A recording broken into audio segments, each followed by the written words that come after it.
Ji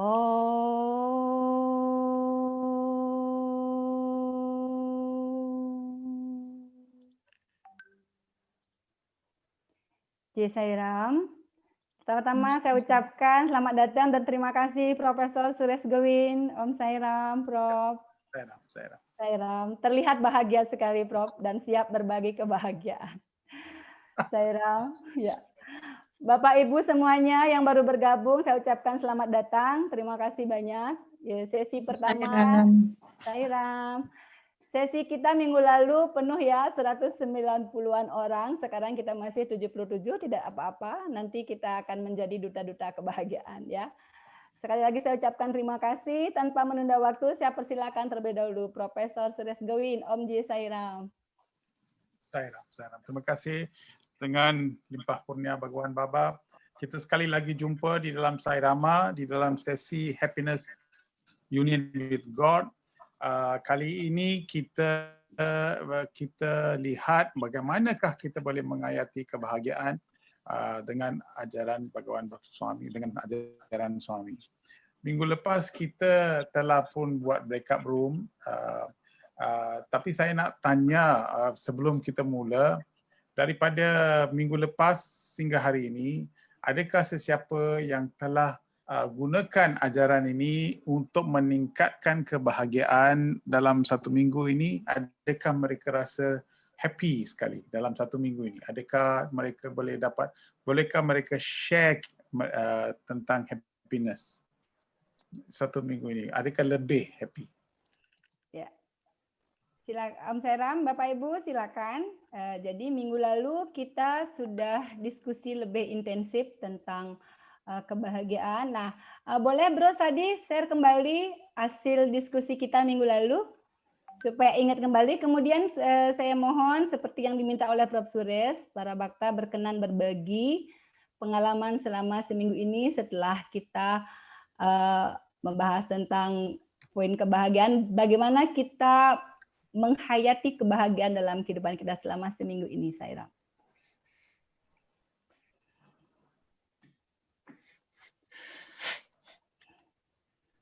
Sairam, silakan Bapak Ibu, boleh sharing? Ya, kita minggu lalu di masing-masing grup membahas topik yang berbeda-beda. Nah, ini cerita tentang Brigu. Kemudian yang kedua, karena tertukar minggu lalu, kedua kita membahas tentang makna dari semesta lokasi Kinobabantu. Jadi disingkat aja, bisa dimunculin aja sepintas.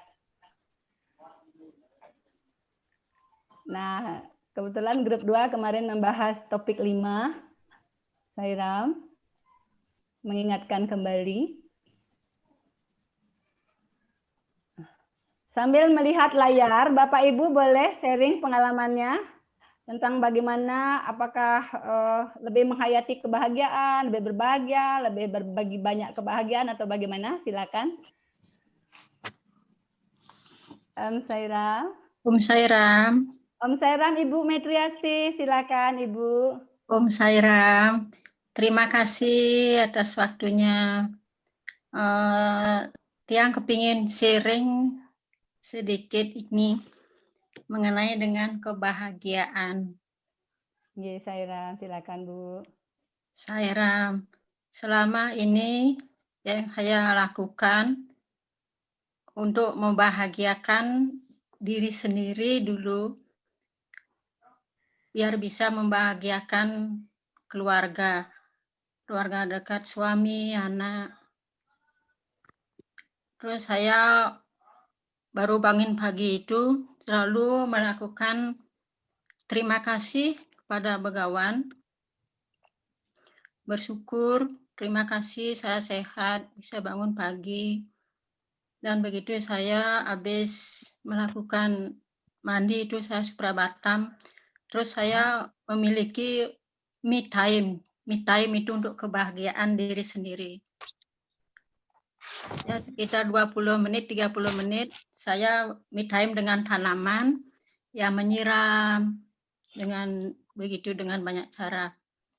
Terus yang saya lakukan itu Selalu belajar dan belajar berpikir yang positif, menerima apa adanya dan menerima apa adanya. Selalu belajar memaafkan, seperti itu. Dan energi dan vibrasi itu saya rasakan, betul-betul saya rasakan. Kemarin saya ikut Akanda Bajan itu, saya ikut itu beberapa menit, mungkin 30 menit, 1 jam itu. Begawan luar biasa, luar biasa. Saya membayangkan anak di mana, cucu di mana gitu. Tiba-tiba begawan yang begitu datang di depan saya. Tapi saya meneteskan air mata waktu itu, kemarin. Begitu luar biasanya kasihnya begawan. Sairam, begawan, sairam, sairam. Saya sujud-sujud dengan begitu. Begawan datang, terima kasih, yang terima kasih. Begitu saya gemeteran dengan merinding gitu. Terus saya nyanyi terus sambil menangis. Sairam, luar biasa energinya begawan. Terima kasih begawan. Saya tidak bisa mengatakan apa-apa kecuali terima kasih dan terima kasih. Sairam, terima kasih. Ya, terima kasih. Terima kasih banyak Ibu. Kita jadi ikut terasa, saya ikut merasakan kebahagiaan yang Ibu rasakan. Terima kasih banyak. Maaf Ibu, dari SSG mana? Saya ESG Denpasar, Ibu. Denpasar, nggih, maaf Ibu. Terima kasih Sairam. Om Sairam Prof, silakan. Sairam Prof, Sures. Om Sairam Prof, Sures. Terima kasih. Boleh orang lain sharing? Ya. Sairam, terima kasih Prof. Sures. Ya. Terima kasih. Silakan Bapak Ibu yang lain berbagi tentang pengalaman, berbagi kebahagiaan ataupun merasakan kebahagiaan. Silakan. Sebaiknya Ibu Bapak langsung ya, saya tidak tunjuk-tunjuk, saya nggak tahu siapa ya. Sairam, silakan Bapak Ibu. Oke. Sambil menunggu, saya sharing pengalaman seorang brother kita ya, Prof. Beliau bercerita, kirim WhatsApp ke saya menyampaikan rasa harunya atas perubahan yang terjadi di lingkungan tempat tinggalnya. Jadi, Om Sairam, sebentar. Ya, brother kita bercerita bahwa semula merasa sangat sedih karena di lingkungan tempat tinggalnya kondisinya kurang kondusif, banyak terjadi pertengkaran, kegaduhan antara suami istri, sering terdengar sangat hampir tiap hari. Kemudian anak-anak berkeliaran tidak teratur, buang sampah sembarangan, omong kasar, dan berbagai hal lainnya. Terus para orang tua juga banyak melakukan kegiatan yang buang-buang waktu. Jadi brother kita ini merasa cukup bersedih karena merasa bahwa apa yang beliau pelajari, apa yang beliau dapatkan dari Bagawan tidak bisa diterapkan di lingkungan terdekatnya, di tempat tinggalnya. Dan beliau juga tidak berani memberitahu secara langsung bahwa apa yang mereka lakukan, baik anak-anak dan orang tua, itu adalah hal yang tidak baik. Namun minggu ini terjadi keajaiban di mana entah kenapa mulai dari anak-anak di sana senang main ke rumahnya, padahal mereka bukan saibakta, tapi anak-anak itu mulai senang main ke rumah brother kita ini, kemudian melihat kegiatan di rumahnya yaitu bajan, dan anak-anak ini sekarang mulai bajan. Sebetulnya dia merasa khawatir karena takut anak-anak ini tidak mendapat izin dari orang tuanya. Namun ternyata anak-anak ini menyampaikan bahwa para orang tuanya mengizinkan mereka untuk bermain dan mengikuti bajan. Dan pelan-pelan anak-anak ini sekarang mulai memiliki kebiasaan yang positif, tidak lagi buang-buang waktu, bermainnya lebih bagus, belajar musik, belajar menggambar, kemudian setiap hari ikut bajan, bahkan selalu menunggu bajan sore tersebut, dan lingkungan sekitar karena melihat anak-anaknya mengikuti bajan, mereka pun mengurangi kegiatan kumpul-kumpul yang tidak karuan dan mendukung anak-anaknya untuk belajar di sana dan berusaha berada kita ini memberikan juga value tentang pendidikan nilai-nilai kemanusiaan. Jadi hal ini adalah sesuatu yang luar biasa yang dianggap mujizat karena selama ini sangat sedih karena lingkungan terdekatnya tidak ada perubahan dan merasa tidak berperan. Namun ternyata karena rahmat dan kasih Bagawan, beliau dapat memberikan kontribusi positif di lingkungan kecilnya. Dan itu semua hanyalah karena kehendak suami, bukan karena peran dia. Kemudian sangat menghayati doa yang universal yang suami ajarkan, yaitu Samasta Loka Sukino Bhavantu. Jai Sairam. Seperti itu, Prof. Oh, cantik, bagus sekali. Sairam. Dapat lihat perubahan ya. Iya, Sairam, dan merasa berbahagia sekali ya, Sairam. Silakan Bapak Ibu yang lain yang berkenan berbagi. Om Sairam. Om Sairam, Pak Ardayasa, silakan. Ya, Sairam. Saya mau berbagi sedikit kepada saudara-saudara saya semua. Kebetulan di tempat saya kadang-kadang jarang dapat signal untuk bisa mengikuti Sairam ini setiap minggu. Nah, yang saya ingin sharing adalah kami sekeluarga memang rutin melakukan bajan 2 kali seminggu. Nah, karena saat ini terpaksa kami sini sekarang melakukan bajan keluarga saja di rumah karena center di Korwil 7 ini belum bisa buka karena masih dinyatakan zona merah oleh pemerintah setempat. Nah, kami melakukan suprabatam pagi, meditasi sore secara bersama-sama dengan keluarga. Tetapi yang menjadi pertanyaan bagi saya, beberapa hari ini saya tidak sengaja mendapat kiriman YouTube dari teman. Di situ ada seorang YouTube membahas tentang Sai Baba dari segi negatifnya gitu. Nah, tapi saya ikuti sampai selesai apa yang dikatakan oleh YouTuber itu, tetapi anehnya saya tidak merasa jengkel dan marah. Saya malah merasa bahagia sekali mendengar itu gitu. Karena ternyata setelah saya selidiki dalam diri saya, apa yang menyebabkan saya bahagia mendengarkan Satguru Agung saya, sang avatar saya dijelek-jelekkan, kenapa saya malah bahagia gitu. Ternyata belakangan ini baru saya temukan, ternyata saya bahagia karena saya bersyukur tidak berada di posisi sang YouTuber itu. Saya di posisi saya sekarang yang memang benar-benar mendapatkan limpahan kasih setiap saat dari suami, dan saya meyakini apa yang disampaikan oleh suami itu untuk menjadi satu keinginan yang saya ikuti tiap saat gitu, pesan-pesan beliau. Jadi ternyata itu yang membuat saya bahagia ya.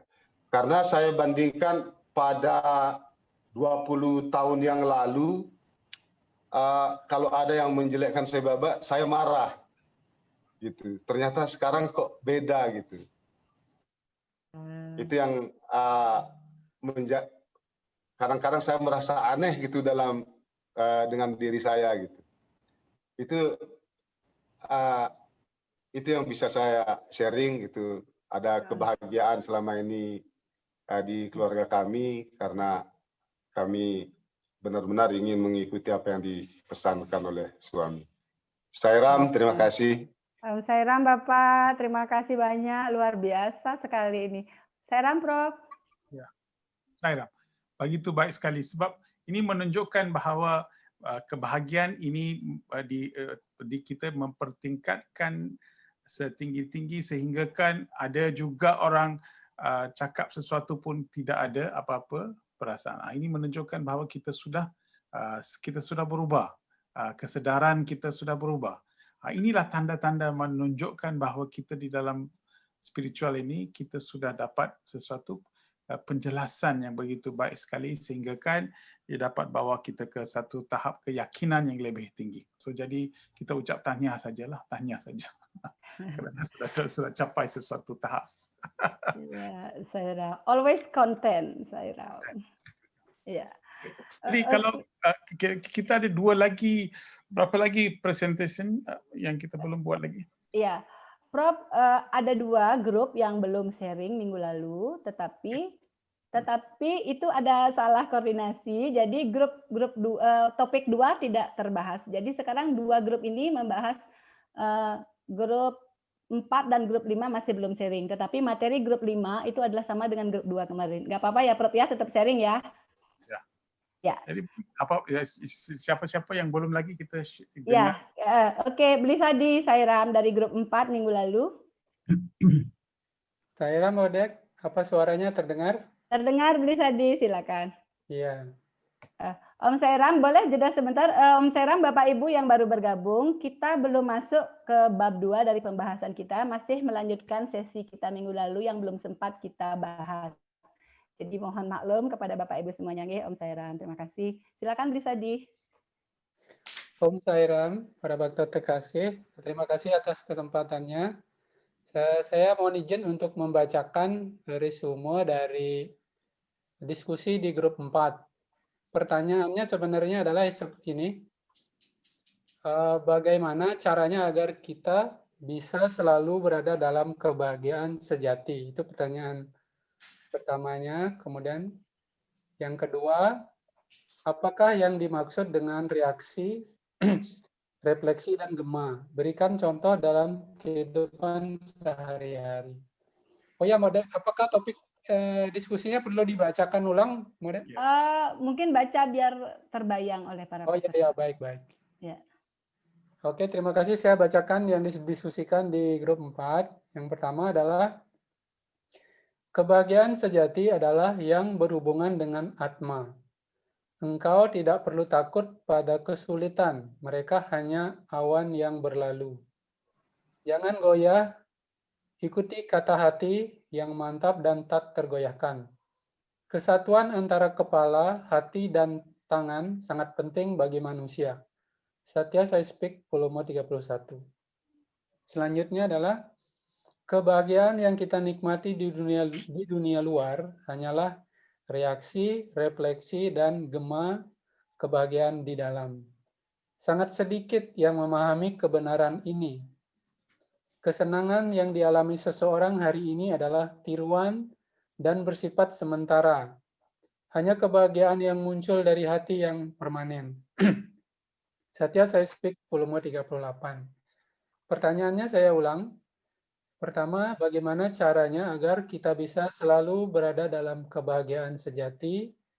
Yang nomor 2, apakah yang dimaksud dengan reaksi, refleksi, dan gema? Berikan contoh dalam kehidupan sehari-hari. Hasil diskusi dari grup 4, mohon izin untuk membacakan. Yang pertama, untuk bisa mempertahankan kebahagiaan, pertama kita harus memahami dulu definisinya itu. Memahami identitas kita yang sejati adalah kebahagiaan. Kalau kita tidak bahagia, berarti itu bukan diri kita. Kita adalah perwujudan Atma, Baba bersemayam dalam hati setiap makhluk. Kebahagiaan adalah persatuan dengan Tuhan. Nah, kemudian setelah memahami, baru caranya adalah dengan melakukan bhajan, mengulang-ulang nama Tuhan atau nama Semaranam, meningkatkan kemampuan diskriminasi atau wiweka, merenungkan Tuhan, bersyukur, menganggap semua yang terjadi pasti itulah yang terbaik buat kita, menyadari semua yang terjadi karena kehendak Bhagawan, semua yang dilakukan dipersembahkan kepada Bhagawan. Itu jawaban untuk pertanyaan nomor 1. Yang nomor 2, apa yang dimaksud dengan reaksi, refleksi, dan gema? Definisinya adalah apa yang ada di luar itu karena yang ada di dalam. Seperti Mahawakya mengatakan bahwa mano mulam idam jagat. Jadi semesta ini bersumber dari pikiran. Kemudian Mahawakya kedua itu yata di dristi tata sristihi. Jadi apa yang terlihat di luar itu sebenarnya tergantung dari persepsi kita atau cara kita melihat. Contoh real kejadian ini adalah jika hati kita bahagia, maka semua makanan terasa enak. Kemudian kalau misalnya kita sakit panas, semua makanan terasa pahit. Kemudian contoh lain adalah kalau ego kita diturunkan di rumah, kita suasana rumah itu akan menjadi tenang. Kemudian hati yang bahagia ditandai dengan senyuman yang ramah dan tulus. Kemudian jika kita baik pada orang lain, maka orang lain akan bereaksi baik kepada kita. Jadi jika hati kita bahagia, semua pemandangan yang terlihat akan indah. Jadi kesimpulan dari hal ini adalah SAI gitu. See always inside. Kemudian ikut satsang agar kita mendapatkan inspirasi yang baik dari sadhu sangga atau perkumpulan dengan orang-orang yang baik. Demikian Modek pendapat dari grup 4. Ya, Om Sairam luar biasa. Terima kasih banyak Bli Sadi. Poinnya bagus sekali. Ini adalah hasil dari diskusi grup 4. Berapa orang waktu itu Bli Sadi? Sekitar 25 ya, Mbak. Iya, Sairam luar biasa. Terima kasih. Sairam Prof. Suresh. Terima kasih. 1 sampai 9. Ya.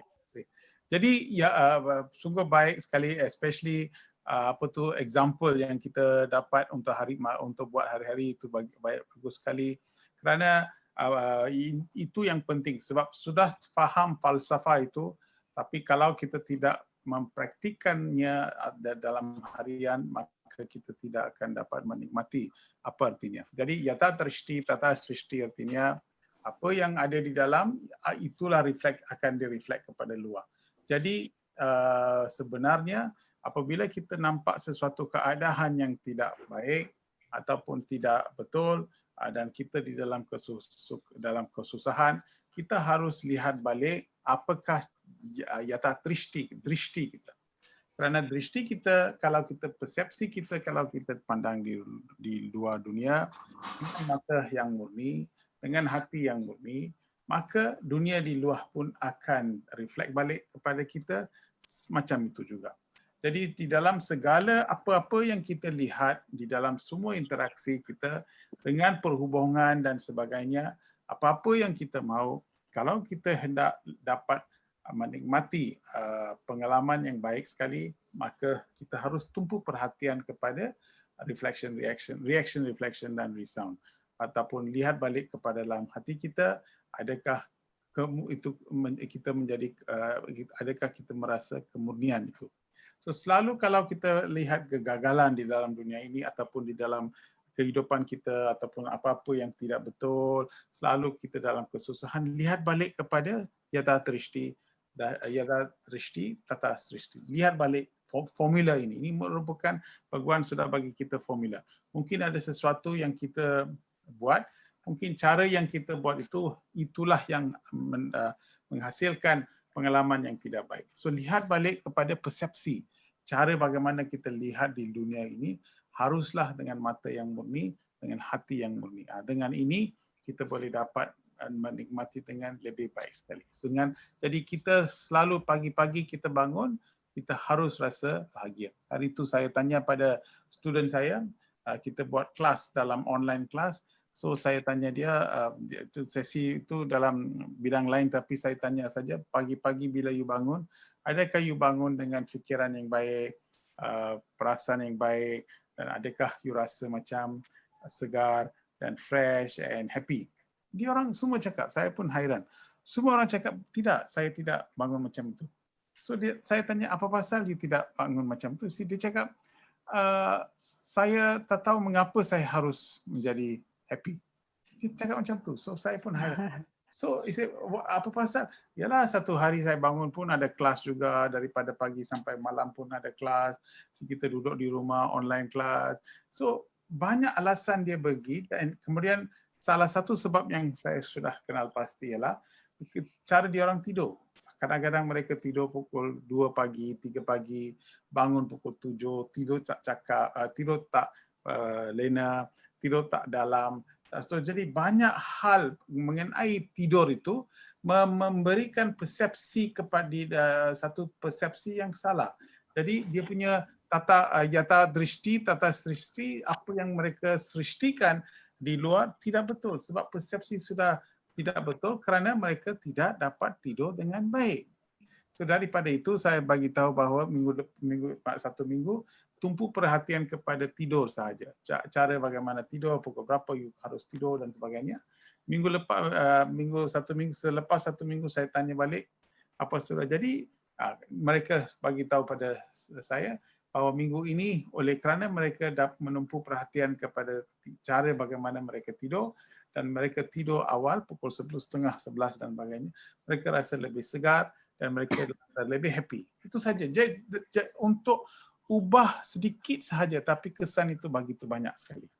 So artinya kita harus lihat balik benda-benda apa yang kita buat supaya kita boleh dapat satu pengalaman yang lebih dalam lagi. So ini merupakan satu formula, Baba bagi kita kepada satu formula untuk kita yata drishti, tata srishti. Terima kasih. Sairam, terima kasih. Terima kasih banyak Prof. Suresh. Kita mengubah hal kecil dalam kebiasaan kita, tapi kita rengkuh kebahagiaan yang besar. Sairam, luar biasa. Prof. Suresh, kita persilakan pertanyaan atau gimana? Lanjut ke... Boleh tanya. Oke, Sairam, Bapak Ibu, ada yang mau bertanya tentang poin ini? Silakan, Sairam. Yang berkaitan dengan poin yang dibahas oleh grup 4 minggu lalu.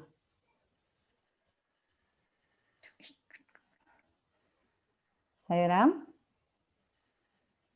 Bila tidak ada, kita bisa lanjut ke grup 5. Mungkin tidak ada pertanyaan, Prof. Sairam? Ya, grup 5, Bro Nyoman Sumantra. Saya Sairam, Bro Nyoman. Bisa dengar ya? Ya, bisa. Silakan. Terima kasih. Oke, untuk grup 5, kita akan mulai untuk apa yang menjadi sesi pertanyaan kita. Sebenarnya sama dengan yang disampaikan oleh Bro Wayan yang minggu lalu. Tapi kita akan mencoba untuk membacakan dulu sebagai landasan berpikir kita. Jadi grup 5... Om Sairam. Om Sairam, Bro Nyoman ada 2 device ya? Agak bergema. Sairam? Ya, sedikit bergema. Enggak, satu aja, Moda. Oke, ya lanjut. Silakan, Sairam. Bisa dengar? Bisa ya? Ya, Sairam. Oke. Artikelnya adalah di grup 5 setelah bacaan kita semua melantunkan doa Samasta Loka Sukhino Bhavantu, semoga semua makhluk di seluruh semesta berbahagia. Disebut pencapaian besar apakah ini jika hanya engkau sendiri yang senang? Semua harus berbahagia. Kebahagiaanmu terletak pada kebahagiaan semua. Kesejahteraanmu terletak pada kesejahteraan semua. Engkau tidak dapat bahagia saat yang lain tidak bahagia.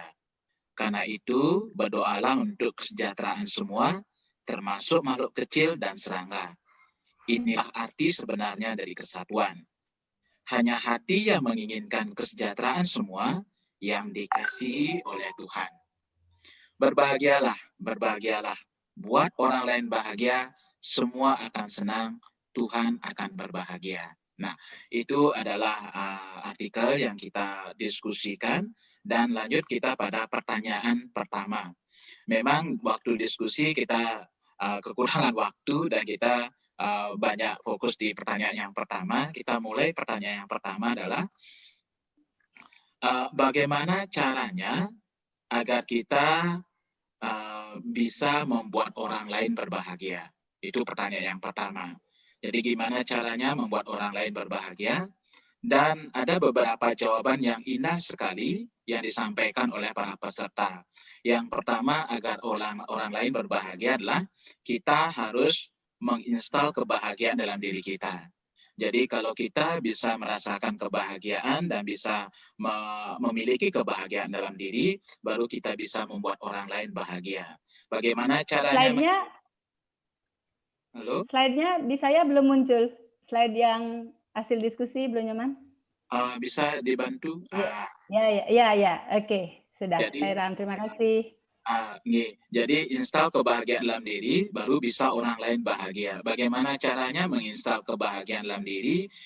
Mereka menyampaikan yaitu jalankan ajaran suami setiap hari. Artinya jalankan ajaran suami bukan sesuka hati kita, tapi setiap hari. Nah, jadi kalau suka hati kita kan bisa setiap minggu, setiap bulan, setiap tahun, tapi ini setiap hari, baru bisa merasakan kebahagiaan. Yang kedua adalah menjalankan apa yang suami katakan, yaitu help ever, hurt never. Jadi dalam kehidupan sehari-hari mencoba, nah artinya ini mencoba untuk membantu dan tidak menyakiti siapapun juga. Jadi ini sudah masuk ke ranah praktis dia. Jadi mencoba untuk membantu apa yang bisa dibantu, dan kalau tidak bisa membantu, jangan menyakiti. Itu poin yang kedua. Poin yang ketiga adalah setiap orang dari kita itu terhubung secara batin. Nah, secara batin kita terhubung. Maka untuk bisa membuat orang lain berbahagia, maka pastikan bahwa suasana batin kita juga terhubung dengan baik, artinya tertata dengan baik. Jadi kalau kita ingin orang lain bahagia, maka kita menata batin kita agar batin kita juga merasakan kebahagiaan. Jadi tidak perlu kita menyampaikan bahwa saya akan membahagiakanmu, tidak, tapi batin kita yang akan memberikan sebuah transfer, sebuah vibrasi kepada orang lain untuk bisa merasakan kebahagiaan apa yang kita rasakan. Nah, terus yang berikutnya adalah kebahagiaan itu dimulai ketika kita menyadari ketidaksempurnaan di mana setiap orang sedang menjalani proses kehidupan. Artinya kalau ada orang yang mengalami masalah, orang mengalami kendala, orang mengalami hambatan, artinya kita tidak dalam tanda kutip menyalahkan mereka atau membicarakan mereka, tapi kita menyadari, nah ini bahasanya indah sekali, menyadari ketidaksempurnaan bahwa mereka sedang menjalani proses kehidupan. Dan hidup itu kadang-kadang ombaknya besar, kadang-kadang surut dia, kadang baik, kadang tidak baik. Tugas kita adalah tidak menghakimi atau menilai mereka. Nah, ini yang indahnya. Jadi ketika kita ingin orang lain berbahagia, tidak menghakimi atau menilai mereka, karena kita tidak mengetahui apa yang sedang mereka alami. Jadi pandangan kita terbatas sekali, maka kita tidak menghakimi dan menilai mereka. Itu poin yang selanjutnya adalah membantu meringankan yang kesusahan. Jadi kalau kita ingin membuat orang lain bahagia, ketika mereka kesusahan dan terbebani, kita mencoba untuk membantu dan meringankan. Saat kita bisa membantu dan meringankan kesusahannya, maka mereka akan merasakan relief dan mereka bisa merasakan kebahagiaan. Selanjutnya adalah merendahkan ego dengan melayani secara tulus. Jadi kita juga untuk membuat orang lain bisa berbahagia, melayani secara tulus, dan tulus itu berkaitan dengan merendahkan ego kita. Jadi melayani orang lain dengan penuh ketulusan, dengan egonya kita turunkan. Artinya ego diri sendiri. Ketika di ego kita turunkan, maka kita akan membungkukkan badan untuk melayani orang lain. Dan itu dilakukan secara tulus. Nah, terus ada juga yang disampaikan oleh para peserta, yaitu kadang-kadang level kebahagiaan orang berbeda-beda. Kita mencoba membahagiakan mereka, tapi mereka belum tentu bahagia seperti yang kita lakukan. Atau ada orang yang melihat bahwa yang kita lakukan belum membuat orang lain berbahagia. Jadi kita belum bisa membahagiakan semua sesuai dengan apa yang kita harapkan atau apa yang kita lakukan. Tapi yang paling penting bagi kita katanya adalah, yaitu kita tetap maintain, menjaga pikiran, perbuatan, dan perkataan kita supaya tetap harmonis. Jadi kalau umpamanya kita mencoba membahagiakan orang lain dan yang kita bahagiakan tidak merasa bahagia, tugas kita adalah tetap menjaga pikiran, perbuatan, dan perkataan kita tetap dalam keadaan yang baik. Terus selanjutnya adalah bagaimana membuat orang yang bahagia, melayani dengan tulus dan pengorbanan. Nah, itu dia. Jadi supaya orang lain berbahagia, melayani dengan tulus dan tambahkan ada kata pengorbanan di sana. Yang terakhir di sini adalah memahami orang lain. Nah, ini yang saya sangat senang mendengarnya, itu memahami orang lain. Karena untuk mengerti dan memahami itu sangat sulit sekali. Dan membuat orang lain bahagia adalah memahami orang lain dan mendengarkan mereka saat mereka memerlukan. Tugas kita adalah tidak memberikan nasihat, tapi mendengarkan mereka saat mereka memerlukan. Inilah rekapitulasi dari apa yang disampaikan oleh para peserta di grup 5. Kira-kira ada 30 orang. Kita masuk sekarang di pertanyaan yang kedua. Oke, mohon bantu untuk slide-nya. Terima kasih. Karena kita waktunya memang sedikit, jadi di grup 2 adalah terkadang kita tahu bahwa orang lain tidak bahagia, dan kita tidak atau belum berusaha membuat orang lain bahagia. Bagaimana caranya agar kita bisa praktekkan samasta loka? Nah, jadi yang disampaikan oleh para peserta ada 3 yang bisa kita dapatkan. Yang pertama adalah setiap kali kita berdoa, setiap kapanpun kita berdoa, kita mengirimkan energi kasih kepada semuanya. Kita tidak membedakan siapa dia, kita tidak membatasi energi tersebut. Jadi energi kasih kita kirimkan kepada semuanya melalui doa yang kita lantunkan setiap harinya. Terus juga kita juga mengirimkan doa kepada mereka kesusahan jika mereka berada jauh. Jadi kalau just in case mereka jauh dari tempat kita berada, tempat tinggal kita, mereka kesusahan, tugas kita adalah untuk bisa mengirimkan doa. Jadi doa yang kita kirimkan dan juga energi kasih yang kita kirimkan, kalau mereka dekat dengan kita datangi dan kita coba untuk meringankan. Dan kalau umpamanya ada satu orang sahabat, keluarga, saudara kita yang jauh tempatnya mengalami kesusahan, kita coba untuk mengirimkan kasih yang tidak bersyarat atau kasih yang tulus, dan kita spesifik menyebutkan namanya sehingga energi kasih itu bisa sampai dan orang yang mengalami kesulitan atau kesusahan dapat menjadi teringankan dan mereka bisa merasakan kebahagiaan. Nah, itulah rekapitulasi dari apa yang disampaikan oleh grup di grup 5 berkaitan dengan topik diskusi kita di grup 5, yaitu pertanyaan nomor 1 dan nomor 2. Terima kasih. Om Sairam. Om Sairam, indah sekali. Terima kasih Bro Nyoman, Sairam. Silakan Prof. Suresh. Sungguh luar biasa kerana kalau kita boleh dapat mempraktikkan apa yang ditulis di sini, saya rasa sudah cukup. Kerana sudah lengkap dan begitu sesuai untuk kita mengamalkan tiap-tiap satu daripada apa yang ditulis di sini. So terima kasih. Tapi saya rasa semua apa yang ditulis haruslah kita cuba buat. Kerana 23 hari bulan November hari jadi Bhagawan Baba. Jadi apakah kali ini hadiah yang kita beri kepada suami? So selalunya kita bagi kek lah, kita buat apa-apa projek dan sebagainya. Tapi kali ini saya rasa hadiah yang baik sekali, hadiah yang betul-betul apa yang suami mau. Ialah setelah kita sudah buat satsang ini dan sudah faham, kalaulah kita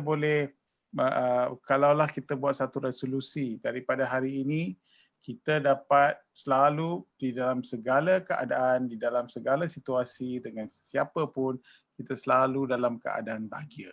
Itu saja. Apa yang kita mau ialah kita mau rasa bahagia. Kalau kita boleh sudah capai resolusi seperti ini, inilah satu hadiah yang kita boleh bagi. Hadiah dari hati yang selalu akan merasa bahagia.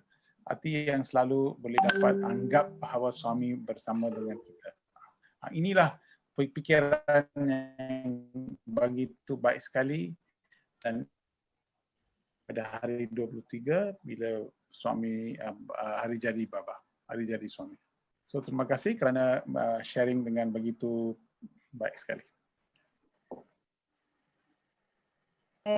Terima kasih sekali lagi Prof. Suresh. Ya. Untuk minggu. Jadi kalau kita sudah habis 2 ini, kita boleh sambung balik dengan bab 2 dengan breakout room lah, 5 breakout room. Ya. Om Sairam bisa di? Ya, Sairam. Ya. Blisadi boleh sharing materi sepintas untuk bab 2? Oke, sebentar, Mode. Ya, Sairam. Om Sairam, Bapak Ibu, saudara-saudari, kakak, adik terkasih.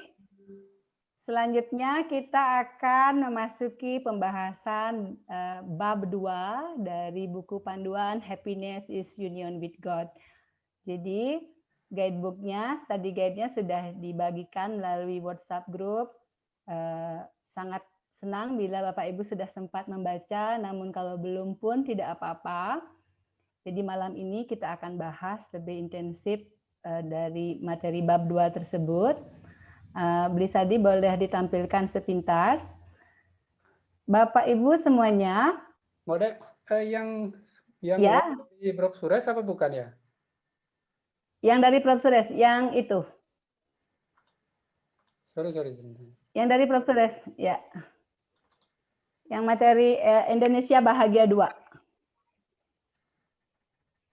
Nah, Bapak Ibu semua, malam ini kita akan dibagi lagi ke dalam 5 grup. Jadi Bapak Ibu tetap tenang di tempat masing-masing. Sis Ayu akan membagi kita secara otomatis nanti akan berada di grup yang berbeda-beda. Dan di setiap grup sudah ada fasilitator yang akan membantu Bapak Ibu semuanya. Jadi fasilitator kita malam ini yang pertama adalah dari youth kita yaitu Bro Lingga Iswaradewa di grup 1, kemudian grup 2 Bro Purwanta, grup 3 ada Bro Nyoman Sumantra, kemudian grup 4 Bro Giri, dan grup 5 kembali youth kita yaitu Sister Laksmi Paramita. Prof. Sures hari ini banyak youth yang bantu kita jadi fasilitator. Luar biasa. Ini pemimpin saya masa depan, Sairam. Ya, Sairam. Nah, Bapak Ibu, masing-masing dari grup akan membahas topik yang berbeda. Sepintas kita sudah terlihat di layar untuk grup 1 akan membahas tentang apakah kebahagiaan ditemukan dalam kekayaan atau dalam kehadiran Tuhan. Kemudian grup 2, Blisadi, sepintas saja. Ya, nah untuk grup 2 akan membahas di manakah kebahagiaan. Nah, seperti itu singkatnya. Jadi kita sekarang bisa mulai. Sis Ayu akan membagi kita. Silakan Sis Ayu dimulai. Ya, Sairam. Sairam, adik-adik fasilitator. Ya, adik-adik fasilitator selamat bertugas. Bro Lingga, Bro Pur, Bro Giri, Bro Nyoman, dan Sister Laksmi Paramita. Om Sairam. Thank you Bro Visal sudah mengirim youth-nya yang handal untuk bantu Sairama. J Sairam. Berapa lama Ibu? 25 menit ya, Prof? Ya. Saya kasih lebih sedikit, menit otomatis biasa dari ada technical problem ya, saya kasih lebih sedikit. Ya, boleh. Nanti otomatis kita gabung lagi ke ruang utama. Sairam. Silakan Bapak Ibu, adik-adik fasilitator mulai Sairam. Terima kasih.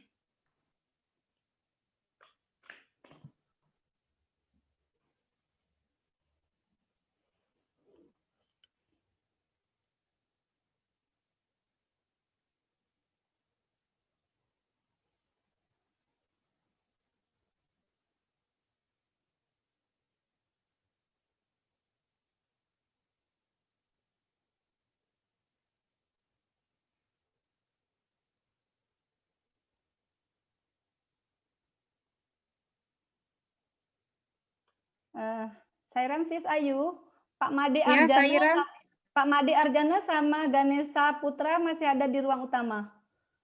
Bisa diantar? Iya. Ya. Pak Made, Sairam, Pak Made. Bro Made Wiswaham, Sairam. Bro Made Wiswaham katanya takut ini. Kalau Pak Made Arjana silakan diantar ke ruangan. Ya, enggak, Ya, cuman Sairam mau Bapak memastikan ditunggu tadi sebentar yang nih, Pak. Sairama recording itu hilang ya? Sairama recording sama nggih akunnya? Masih ada. Masih ada. Masih ada ya? Oh, enggak, Oke. sudah enggak ada. Ya.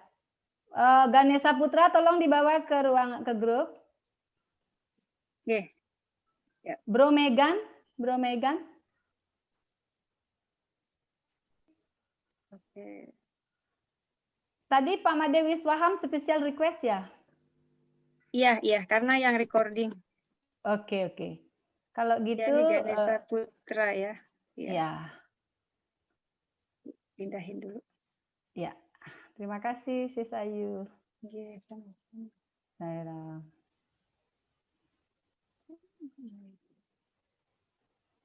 Ini ada Ibu Wayan Parwati. Iya. Ya. Ganes kok nggak bisa ya, nggak ada muncul di sini. Ganes nggak apa-apa. Mungkin kalau Ganes nggak apa-apa. Iya. Yang lainnya sudah. Iya, Ganes nggak apa-apa. Wayan Parwati lagi jalan.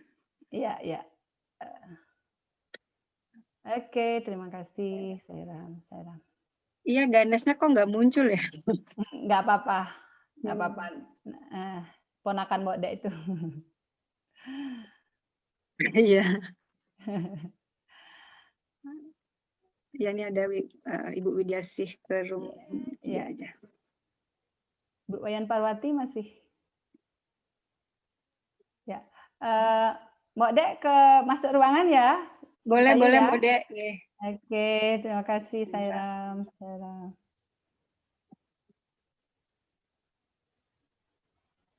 Oh, nih.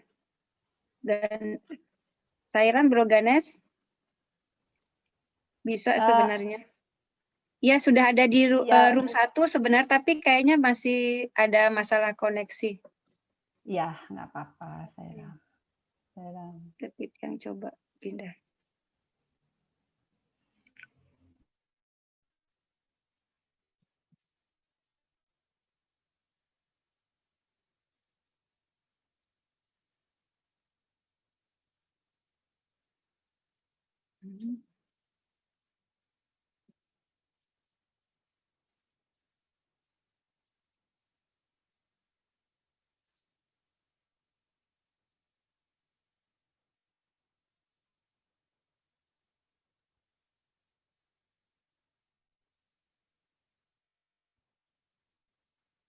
Oh, sorry.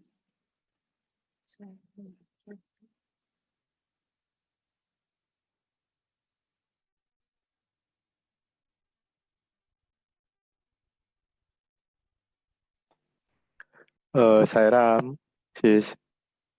Ya, Sairam, Bro. Sis Ayu. Ini Ya, apa? Sairam. Ini kan saya lagi streamingkan ke YouTube nih. Ya. Ininya karena saya nggak masuk ke grup, ini maunya biar tampilan live streamingnya saya puterin lagu-lagu bacaan dari YouTube bisa ya? Iya, saya co-hostkan ya sekarang. Oke, sip. Yeah. Maaf, Bro, tadi yang kalau saya Rama recording itu sama dengan Bro, ini satu akun? Bukan, ya Bro Giri itu. Oh, nggih. Ya.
Saran Pak Guru Sumantra sepertinya sibuk sekali ya, serius sekali Pak Guru.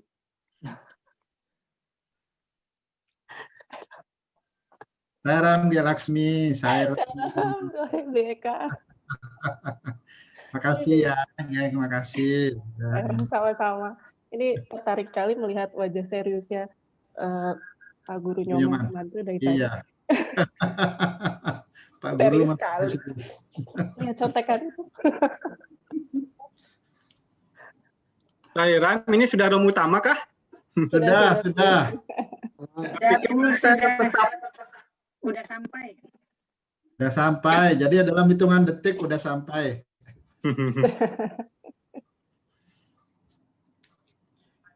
Ini harusnya sekalian ya. Modem masih di mute. Saira, modem masih di mute. Sorry. Mute lagi. Modem masih di mute. Ya. Om Sairam, Bapak Ibu, Kakak, Adik, Sairam. Ya. Bapak Ibu, Om Sairam, Bapak Ibu, Kakak, Adik, Sairam. Kayak ini ya? Kok jadi gitu suaranya ya? Nah, sekarang udah normal. Oke. Om Sairam, Bapak Ibu semuanya telah mendarat dengan selamat di ruang utama. Oke. Pastikan semua barangnya dibawa kembali ya ke ruang utama. Sairam. Ya, jangan ada barang yang tertinggal ya. Ya, terima kasih adik-adik fasilitator luar biasa. Tadi saya ngintip di setiap ruangan, seru sekali. Om Sairam, Prof. Suresh. Ya. Silakan, Oke. Prof. Terima kasih balik. Jadi kita dengar grup 1. Ya, silakan adik Yud kita, Lingga Iswara Dewa, Sairam. Silakan presentasinya. Sairam, Bapak Ibu, para bakta terkasih. Kita di grup 1 ada sekitar 20-an orang. Kita sudah mendiskusikan sebuah kisah. Jadi di grup 1 kita membahas apa makna dari sebuah kisah ini gitu. Jadi sebuah kisah tentang kebahagiaan dan materi dan kebahagiaan. Di sini saya bacakan ceritanya dulu ya. Kita bacakan ulang ceritanya dulu. Ya, boleh.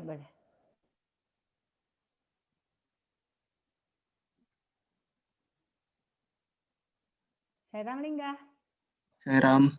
Silakan, Lingga. Iya.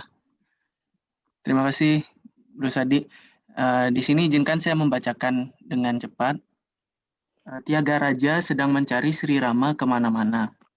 Tetapi akhirnya Tiaga Raja menyadarinya bahwa tidak perlu mencari Sri Rama. Karena pada hakikatnya Sri Rama selalu bersamanya. Raja Tanjawur mengundang Tiaga Raja ke istananya untuk memainkan komposisinya. Nyanyian tentang keagungan Tuhan. Tiaga Raja memperhatikan begitu banyak tokoh terkemuka di aula istana dan dengan segala kerendahan hati, dia memulai konsernya dengan komposisi. Ada banyak jiwa agung. Saya bersujud kepada Anda semua. Endaro Mahanu Bawulu, Andariki Wandana Mulu. Mendengarkan lagunya yang manis, seluruh hadirin terpesona. Untuk menghargainya, Raja menawarkan sejumlah uang. Melihat ini, Tiaga Raja bertanya kepada dirinya sendiri. Oh pikiran, katakan kepadaku, apakah kebahagiaan terdapat pada uang atau kedekatan dengan Tuhan? Setelah merenung, dia menolak untuk menerima uang yang ditawarkan oleh Raja. Kemudian Raja mengirimnya kembali ke desanya dengan kehormatan, yaitu dengan ditandu. Melihat Tiaga Raja pergi dengan tandu kerajaan, beberapa pencuri mengikutinya karena berpikir dia pasti membawa banyak uang. Memperhatikan pencuri, pembawa tandu berkata pada Tiaga Raja, "Suami, kita sedang dikejar pencuri. Mereka bahkan mungkin membunuh kita." Sairam, Bro Sadi boleh bantu next. Ya. Tiaga Raja berkata, "Mengapa engkau harus takut? Kita tidak mempunyai uang yang merupakan penyebab ketakutan. Hanya mereka yang memiliki uang yang memiliki rasa takut. Kenapa mereka yang memiliki kekayaan berupa kebajikan takut pada pencuri? Kita hanya memiliki kebajikan dan tidak punya uang. Oleh karena itu, jangan takut." Setelah beberapa lama, para pencuri berlari ke arah Tiaga Raja, menjatuhkan diri di kakinya dan berdoa, "Mohon lindungi kami, lindungi kami." Tiaga Raja bertanya kepada mereka, "Dari siapa saya harus menyelamatkan Anda? Kenapa Anda meminta saya untuk menyelamatkan Anda? Malapetaka apa yang telah menimpa Anda?" Mereka memberitahu Tiaga Raja bahwa 2 pemuda bersenjatakan busur dan anak panah mengancam menghukum mereka. Mendengar hal ini, Tiaga Raja yang sebelumnya pergi mencari Sri Rama ke sana kemari, menyadari bahwa Sri Rama selalu bersamanya. Ia menyanyikan lagu ini untuk memuji Sri Rama. "Oh Rama, engkau berada di depanku, di belakangku, dan di kedua sisiku. Mundu enaka irupakala, todai unawa, oh Rama." Rama membuatnya menyadari kemahahadirannya dengan memberinya pengalaman ini.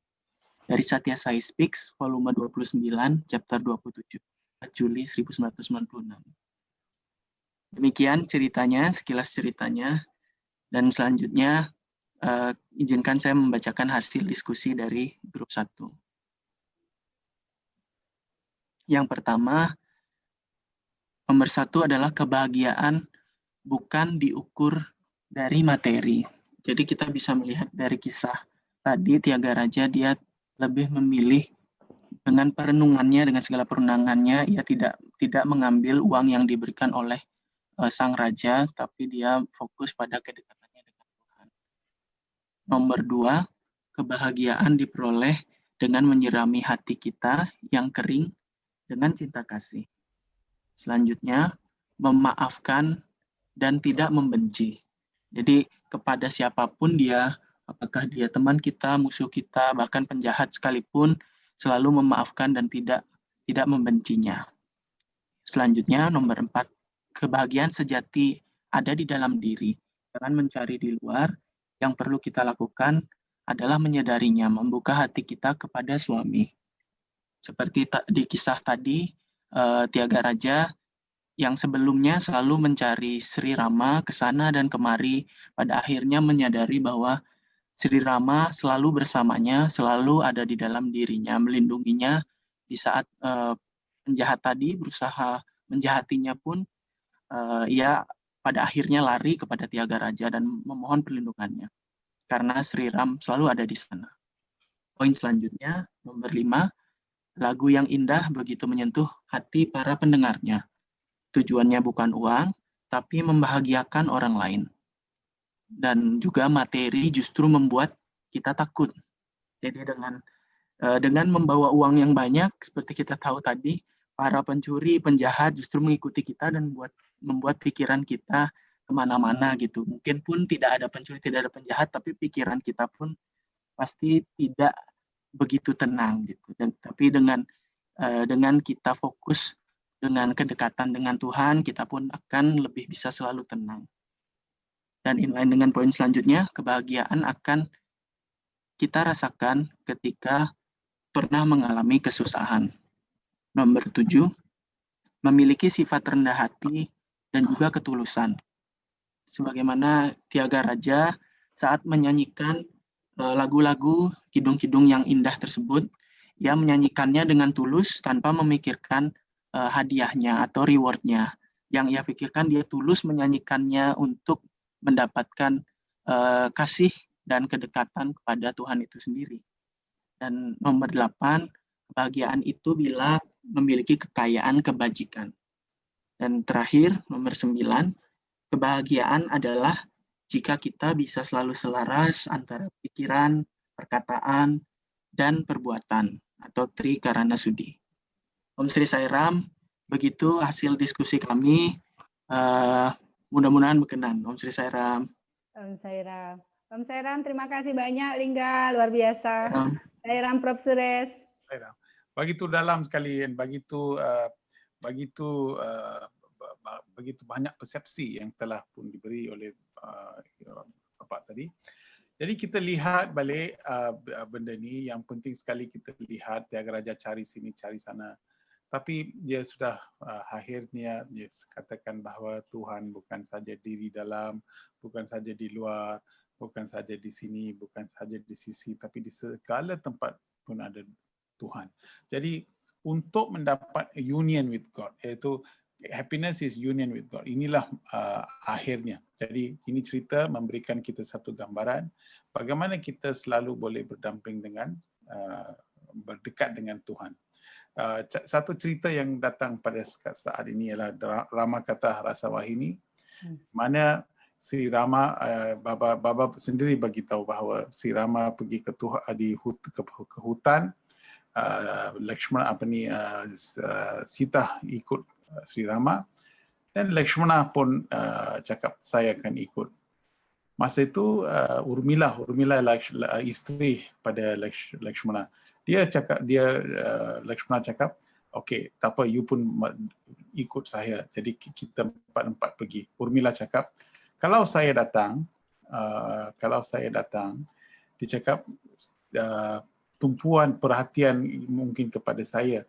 Berilah 100% perhatian kepada Sri Rama. Lebih baik saya tinggal di sini, tapi you ikut Sri Rama dan beri perkhidmatan pelayanan kepada Sri Rama. Jadi 14 tahun Sri Rama berada di hutan dan mengalami banyak kesukaran dan kesulitan dan sebagainya. Akhirnya setelah berjaya dan menawan Ravana, si Rama telah pulang ke Ayodhya. Apabila dia pulang malam-malam, ini cerita Baba bagi tahu malam-malam, si Rama masuk ke bilik tidur Urmila, isteri Lakshmana. So dia masuk, Lakshmana di luar bilik, tapi abang dia masuk bilik isteri pula. Dia pun tidak tahu mengapa. So malam pertama dia masuk, lepas setengah jam tu dia keluar. Dan malam kedua dia pun masuk juga. Malam ketiga pun masuk juga.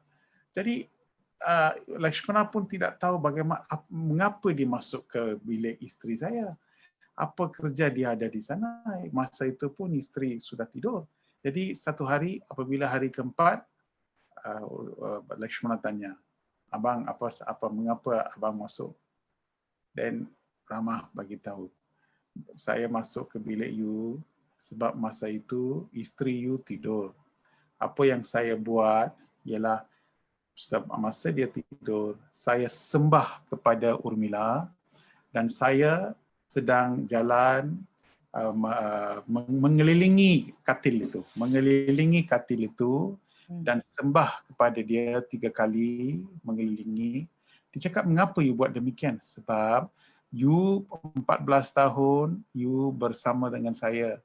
Tapi siapakah yang mengkorbankan you? Urmila. Jadi siapa-siapa yang memberi perkorbanan seperti itu, you tidak payah cari Tuhan. Tuhan sendiri akan cari you. Itu dia.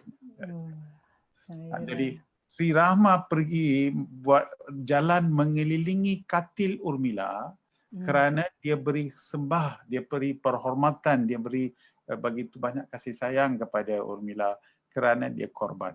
So untuk dapat peluang untuk korban untuk Tuhan, memberi pelayanan kepada suami atau buat kerja, kita tidak payah lagi nak cakap suami tolong saya, itu tidak payah cakap semua. Suami sudah tahu, suami sudah bersama dengan kita. Sebab itulah bila kita buat apa-apa pelayanan, kita haruslah buat dengan hati yang baik, hati yang murni dan selalu rasa kebahagiaan. Itu pun sudah direstui. Ini adalah satu perestuan Tuhan di mana apabila kita boleh dapat rasa kebahagiaan daripada pengorbanan kita akan terus mendapat restu Tuhan. Ini kita ramah kata Sati. Sairam. Jadi terharu, Prof. Sairam. Luar biasa. Jadi ini cerita bila saya dengar cerita ini, saya ingat balik cerita Sri Rama itu. Sebab itu untuk dapat peluang masuk organisasi bukan semua orang boleh buat. Untuk dapat jawatan, untuk buat jawatan di dalam jawatan kuasa ke jawatan dalam organisasi, bukan semua orang boleh buat. Sudah dapat posisi untuk dapat peluang untuk buat pelayanan kepada suami, itu pun sudah jadi. Dapat pelayanan dan daripada pelayanan itu ego kita kurang, itu lagi baik. Dan lepas ego kita boleh dapat enlightenment, kita boleh dapat pencerian dan sebagainya, itu lagi baik. Jadi ini semua ialah peluang-peluang yang diberikan kepada kita sebab kita hidup di dunia ini singkat sahaja. Sekejap je, sekejap. 40 tahun, 50 tahun lagi, sekejap. Tiba-tiba kita akan habiskan masa sini. Jadi sebelum kita habiskan, sungai itu haruslah sampai ke laut. Bapak cakap, itulah matlamat kita untuk mengapa kita baca, bukan untuk baca untuk hafal ataupun untuk faham, bukan.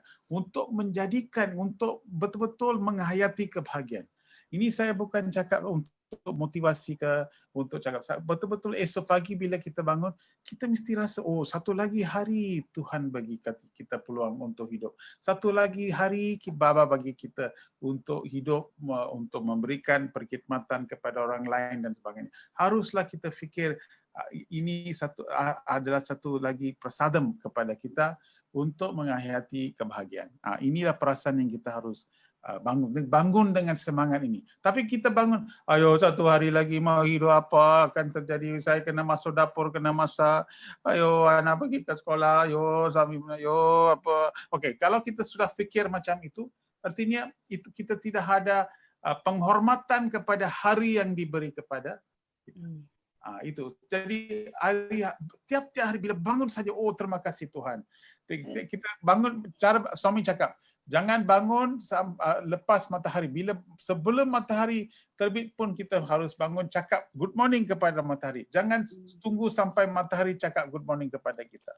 Artinya apa yang suami cakap, ini perkataan suami. Suami cakap, bangun-bangun pagi-pagi cakap good morning kepada sun. Don't wait for the sun to tell you good morning. You must tell good morning to the sun. Artinya bangun awal, oh terima kasih. Sungguh indah, sungguh baik, sungguh bagus.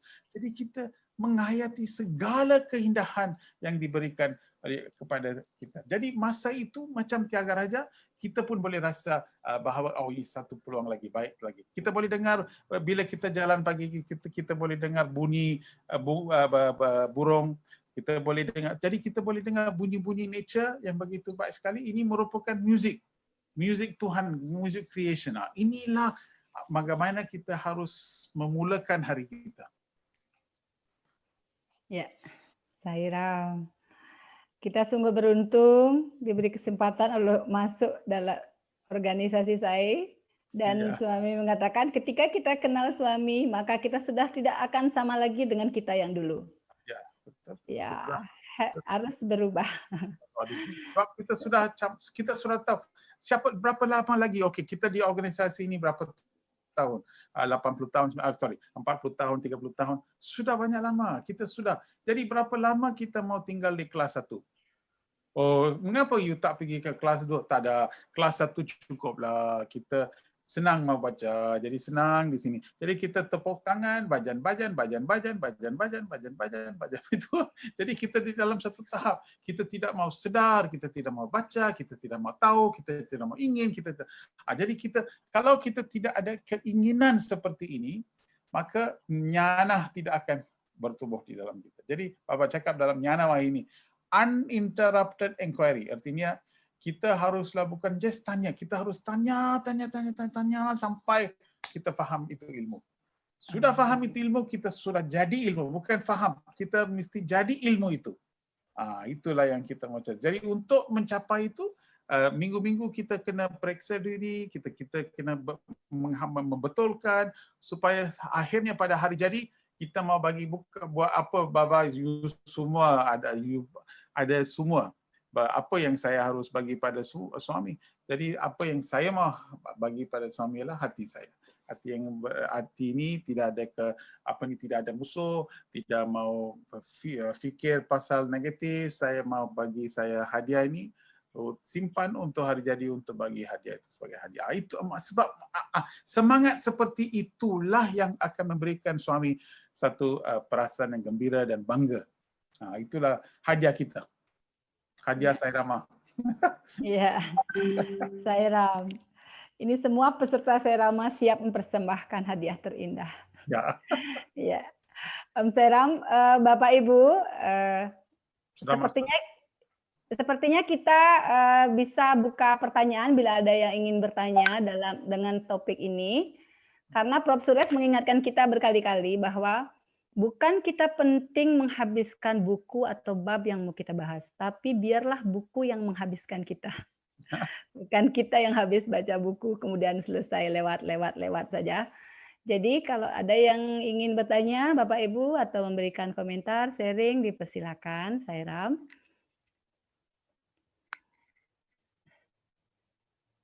Bila tidak, kita lanjut ke grup 2. Silakan boleh chat juga kalau ada yang mau berkomentar, Bapak Ibu, Sairam. Ya. Terima kasih. Oh, Bapak Wayan biasa, silakan. Nggih, Sairam. Mau silakan, bertanya Bapak. Kepada Dr. Suresh. Sedikit. Silakan, Pak. Nggih. Satu sisi tadi kita kan mendengar bahwa Tiaga Raja itu menolak pemberian raja. Jadi artinya betul-betul tidak terikat dengan materi. Tetapi kenyataannya kita di sini kan sebagai Gerahasta, sebagai orang yang masih aktif harus menanggung keluarga dan sebagainya. kita kan tidak bisa menolak ya apapun yang harus kita miliki, harus kita dapatkan di dunia ini karena kita masih membutuhkan itu. Tetapi bagaimana caranya kita bisa memiliki semua itu, kita masih tetap mencari hal itu, tapi sekaligus kita juga tidak terikat dengan hal itu. Itu mungkin saya Ram. Ya, apabila kita kerja di dalam pejabat dan sebagainya, dan apabila kita dapat duit ataupun kita buat bisnes kita dapat duit, ini adalah duit yang dipanggil daripada empat aspek ialah dharma, artha, kama, moksha. Ini 4 kita diberikan. Ini adalah empat kaki ke meja. Satu ialah dharma. Dharma, artha, kama, moksha. So artha artinya kekayaan. So jadi kekayaan kalau kita dapat atau diperolehi dengan melakukan ataupun melalui dharma itu disahkan. Jadi kita kerja dengan begitu baik dan apabila duit itu diberikan oleh kerana kita buat dharma kita itu sudah disahkan. Kerana di dalam dunia ini untuk hidup di dalam dunia ini kita harus perlukan makanan dan sebagainya supaya kita hidup dengan baik. Kama artinya desire. Kama artinya keinginan. Jadi di spiritual kita cakap kita harus tak patut mempunyai apa-apa keinginan.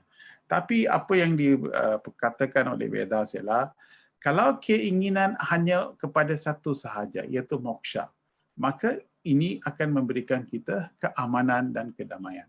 Jadi dharma, artha, kama, moksha. Ini 4 kita harus ingat. Jadi untuk hidup di dalam dunia ini, bila kita buat bisnes, kalau kita dapat apa yang kita dapat, melalui dharma kita, itu bukan salah. Itu harus. Tetapi apabila kita sudah capai sesuatu tahap kehidupan, di mana kita sudah cukup, kita semua, dan kita habiskan brahmachari, grihastha, kita masuk wanaprastha. Bila kita masuk ke stage wanaprastha, artinya lepas 55-60 tahun, kehendak kita di dalam dunia ini akan kurang. Kalau kita lebih berusia, kehendak di dalam dunia ini, untuk dunia ini menjadi kurang dan kurang dan kurang.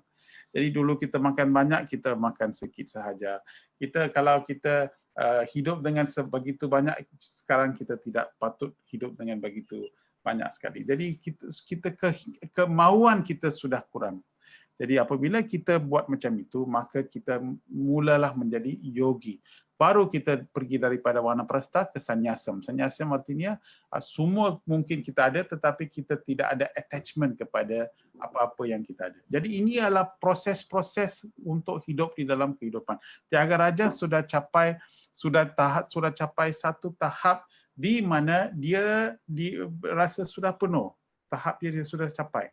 Maka dia boleh, kalau dia orang Agong Api Raja itu berikan hadiah pun, dia cakap saya tidak mau sebab saya nyanyikan ini daripada hati saya. Saya tidak perlu apa-apa hadiah kerana saya buat segala apa yang saya buat daripada kasih sayang. Apa yang harus difahamkan daripada sini ialah bila kita buat kerja kita pun, kita buat secara penuh hati, secara excellent, secara baik sekali. Dan kita tidak lihat kepada apa yang kita harus dapat. Tanpa lihat kepada hadiah, kita buat kerja dengan begitu baik. Jadi cara kerja ini dipanggil nishkama karma. Jadi bila kita buat karma kita dengan begitu sahaja, begitu baik sekali, maka kita akan kita akan menjadi kurang dan kurang dan kita akan menjadi connection, kita akan dapat terus kepada atma kita.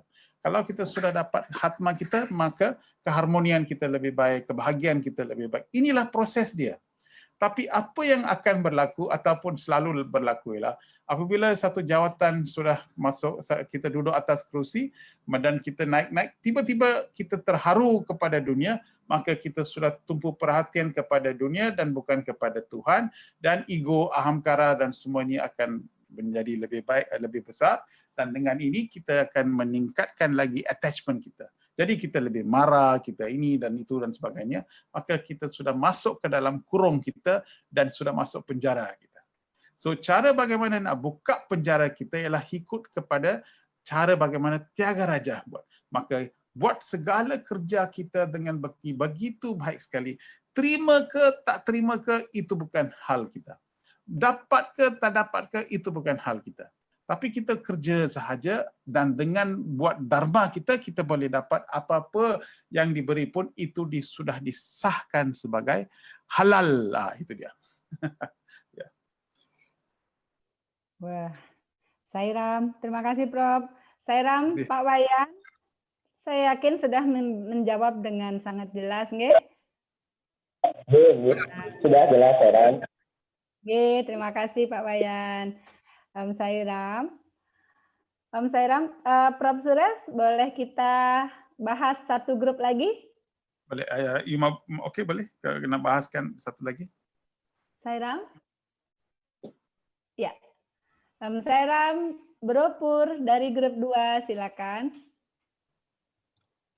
Sairam, Sairam. Profesor Sures, Bapak Ibu, para bakta yang terkasih, mohon izin menyampaikan diskusi dari grup 2 dengan topik di manakah kebahagiaan. Ini adalah materinya. Di manakah kebahagiaan? Jawaban atas pertanyaan di mana ada kebahagiaan itu adalah kebahagiaan adalah persatuan dengan Tuhan. Para siswa cenderung melupakan hal ini dalam mengejar kesenangan duniawi. Hanya melalui kematangan pengalamanlah realisasi ini bisa datang. Misalnya, ketika engkau melihat hamparan kering di musim panas, setelah hujan semalaman, engkau akan melihat rumput segera tumbuh. Dari mana datangnya hal itu? Dari hamparan itu sendiri. Apapun yang ada dalam bentuk benih di bumi muncul bagaikan rumput setelah hujan. Demikian pula, kebahagiaan di dalam dirimu akan bertunas saat engkau menyirami hati yang kering dengan hujan cinta kasih ilahi. Seseorang tidak perlu mencari kebahagiaan di tempat lain. Dia selalu bersamamu dan di dalam dirimu. Engkau tidak dapat merasakannya karena engkau belum memahami arti sebenarnya dari kebahagiaan. Engkau berada dalam pengaruh ilusi bahwa kebahagiaan terletak pada uang, kekayaan, dan kenyamanan materi. Sekali engkau merasakan kebahagiaan sejati, maka engkau tidak akan mendambakan harta duniawi. Kebahagiaan sejati muncul dari lubuk hati. Pertanyaannya ada 3. Yang pertama adalah bagaimana kita bisa memaknai cerita tentang hujan yang turun dan membuat tanah tandus menjadi subur berdasarkan pengalaman hidup kita. Yang nomor 2, bagaimana caranya agar kita dapat mewujudkan pengalaman kebahagiaan rohani dalam kehidupan sehari-hari. Yang nomor 3, apakah arti kebahagiaan sejati? Baik, berikut resume diskusi untuk pertanyaan pertama tentang hujan yang turun dan membuat tanah tandus menjadi subur. Sharing pertama dari seorang bakta, pengalamannya adalah saat mulai mencoba memahami diri sendiri dengan lebih utuh. Itu dirasakan sebagai sebuah pertolongan untuk merasakan kebahagiaan yang sebenarnya. Kemudian ada sharing berikutnya. Ada bibit yang bagus, tanah yang bagus, merupakan syarat yang diperlukan untuk hadirnya rumput yang indah. Diri kita pun harus memiliki kualitas ketuhanan di dalam diri, yaitu bahagia melihat orang lain bahagia. Dan kemudian adalah kita harus memiliki keseimbangan batin. Tuhan adalah kebahagiaan itu sendiri. Kita pun harus punya kualitas ketuhanan untuk dapat merasakan kebahagiaan Tuhan. Sharing berikutnya, benih yang berkualitas di dalam tanah yang tandus akan bertunas saat hujan. Manakala lingkungan mendukung, maka kualitas yang baik itu akan muncul. Seperti Arjuna yang memilih Krishna sebelum perang Mahabharata. Keyakinan kita kepada jalan yang ditempuh. Slide-nya masih belum naik ini nih yang Sudah. Ini sudah kok, sudah. Ini paragraf ketiga. Ya. Oke. Ya. Keyakinan kepada jalan yang ditempuh pada akhirnya akan membawa kebahagiaan. Sharing berikutnya, ada bakta yang terinspirasi bahwa tanah itu ibaratnya adalah diri kita yang dilapisi oleh satripu sebagai wujud dari bentuk yang tandus. Ketuhanan ada dalam diri setiap makhluk. Ajaran suami adalah hujan itu. Kira-kira begitu resume untuk pertanyaan pertama. Pertanyaan kedua adalah bagaimana caranya agar kita dapat mewujudkan pengalaman kebahagiaan rohani dalam kehidupan sehari-hari. Sharing pertama yaitu dengan cara mempraktekkan teori dalam kehidupan sehari-hari.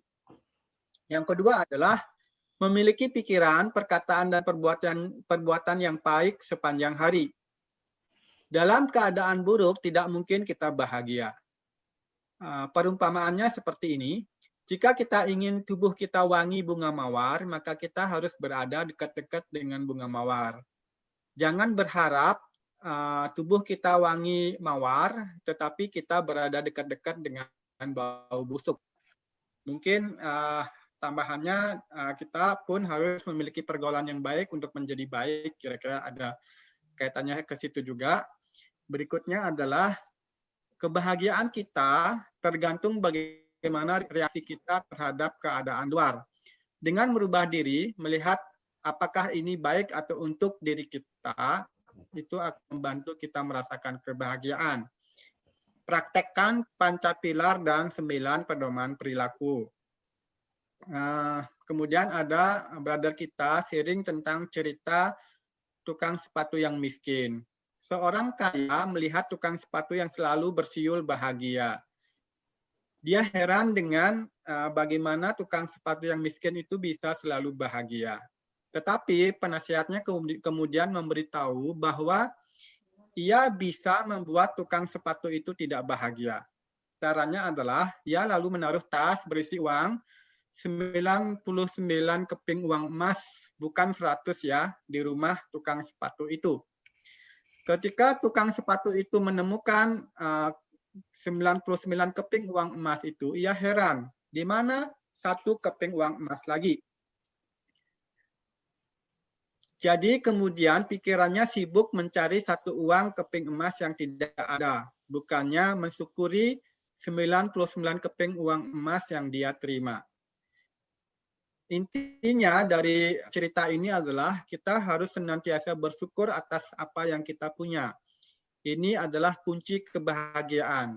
Jika kita terus mencari apa yang kita tidak punya, itu akan membawa kita kepada penderitaan. Sairam, pertanyaan berikutnya belum sempat diskusi karena waktunya sekejap saja. Mungkin di diskusi berikutnya. Sairam. Iya. Sairam, Bro Pur, luar biasa ya.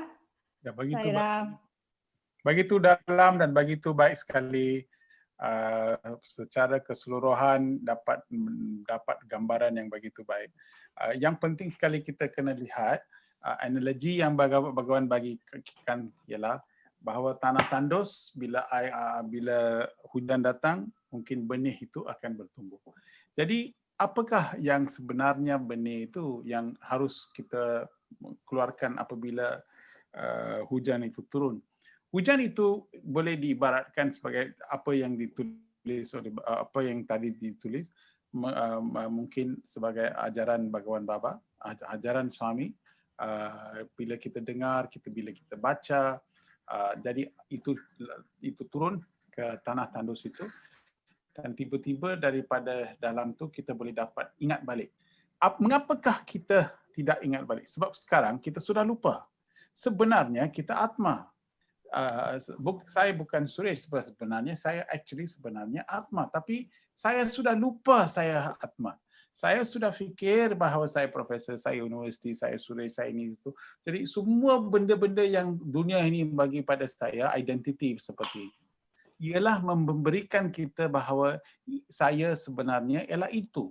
Tetapi itu bukan kebenaran. Jadi bila tiba-tiba saya dengar, Itu suami cakap apa? Suami cakap Atma, suami cakap. Jadi apa yang suami buat? Suami cuba mengingatkan kita balik siapa yang sebenarnya saya. Jadi ingatan itu untuk ingat balik apa yang saya sebenarnya ialah proses spiritual. Jadi daripada ini mindah kita, pikiran kita sudah menjadi lebih tenang dan sekarang kita boleh realisasikan bahawa kita ada satu identiti yang lain. Maka itulah sebenarnya benih yang ada dalam kita, tetapi daripada dalam tu benih itu bertumbuh dan terus menjadi satu pokok yang besar dan akan memberikan buah-buahan kepada semua orang. Jadi sebenarnya ajaran suami merupakan seperti hujan. Satu lagi ialah kita kena cakap pasal suami, cakap pasal sebab di dalam dunia ini ada banyak orang yang sudah lupa diri mereka. Jadi apabila kita selalu pergi keluar, selalu cakap pasal nilai-nilai murni dan sebagainya, kita cuba kita menjadi hujan pula. So hujan kita lah yang tiba-tiba akan mengingatkan balik siapa mereka masing-masing dan daripada tanah tandus itu akan menjadi subur. Jadi ini merupakan satu proses yang dipanggil. Jadi cara bagi inilah kita menjadi bahagia. So hasrat kita ialah untuk selalu fikir pasal bahagia, untuk buat memberitahu orang lain pasal kebahagiaan dan sebagainya, supaya kita tiap-tiap saat kita boleh dapat rasa kebahagiaan ini. Jadi apa yang saudara bagi tahu kepada kita begitu tepat sekali, begitu baik sekali, bagi secara keseluruhan sudah pun capai matlamat diskusi itu. Om Sairam Prof, terima kasih banyak. Terima kasih Bro Pur. Jadi semua grup diskusinya sangat luar biasa tadi hasilnya, tapi sayang sekali hanya grup 1 dan grup 2 yang bisa tampil malam ini. Kita akan lanjutkan lagi minggu depan dengan sharing dari grup 3, 4, dan 5. Malam ini luar biasa sekali bekal yang kita dapatkan baik dari teman-teman semua maupun dari Prof. Suresh. Kita songsong ulang tahun Bagawan yang ke-95 dengan kesadaran baru bahwa ibaratnya kita adalah benih-benih yang sedang berada di padang tandus. Suami sudah menganugerahkan hujan untuk siap tumbuh, mekar, memberikan keindahan dan berbagi untuk semuanya. Luar biasa sekali. Ibu, satu lagi ialah saya harap pendapat-pendapat tadi kita akan kumpul dan kita boleh edarkan pendapat-pendapat ini. Ya, siap Prof. Semua dari sharing kita sebelum-sebelumnya pun kita kumpul dan kita bagi ke semua grup WhatsApp di organisasi saya di Indonesia. Okay. Sairam. Ya, kita kirim resume setiap habis sesi Sairam. Sekali lagi, terima kasih banyak Prof. Suresh, terima kasih banyak Bapak Ibu semuanya, para sesepuh, Bapak, Ibu, kakak, adik, para youth yang luar biasa bersama Profesor Sairam. Terima kasih adik-adik fasilitator siap minggu depan dengan sharingnya. Sekali lagi kita ucapkan puji syukur kepada Begawan telah memberikan kita kesempatan untuk belajar dengan sangat dalam dan indah malam ini. Mari kita akhiri sesi ini dengan hening sejenak dan tutup dengan doa Samasta Loka Sukino Bhawantu.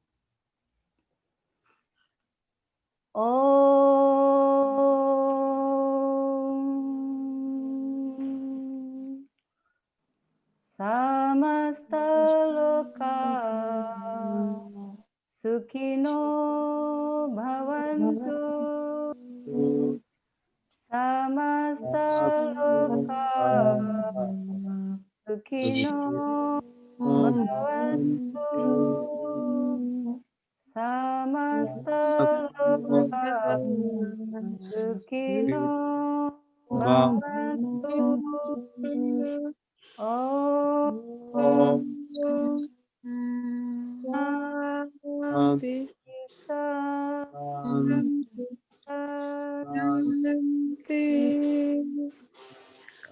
Terima kasih. Terima kasih Prof. Suresh.